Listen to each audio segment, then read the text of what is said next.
lang siya. Pinayuhan niya itong gastusin ang anumang kikitain niya para sa sarili, bumili ng magagandang bagay at maglakbay. Sumasang-ayon si Lucy. Pagkatapos ay bumalik siya sa kanyang kwarto, handang matulog, ngunit nang marinig niyang bumukas at sumara ang pinto, lumabas siya at nakitang umaalis si Dewan. Nagpaalam siya at kahit malungkot siya, nagpaalam din siya. Sinusuri ang kanyang telepono, nakita ni Lucy ang mensahe mula kay Dewan na nagsasabing may maagang flight siya pabalik sa kanyang bayan at aalis na ngayon. Sinabi niya sa kanya na alagaan ang sarili, mag-focus sa pag-aaral, at nangako na magpapadala siya ng regalo tuwing makakakuha siya ng magagandang grado. Naaalala ni Lucy ang pangakong ginawa niya sa kanya sa museo. Akala ni Dewan ay ang mga regalo ang tinutukoy niya, pero ang tinutukoy niya talaga ay ang pangako nito na ipakikilala muna siya sa girlfriend niya.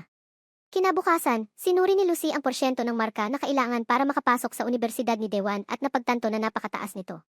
Determinado, nagpa siya siyang mag-aral araw at gabi para makapasok sa paaralang iyon. Sa paglipas ng panahon, patuloy na nakakakuha si Lucy ng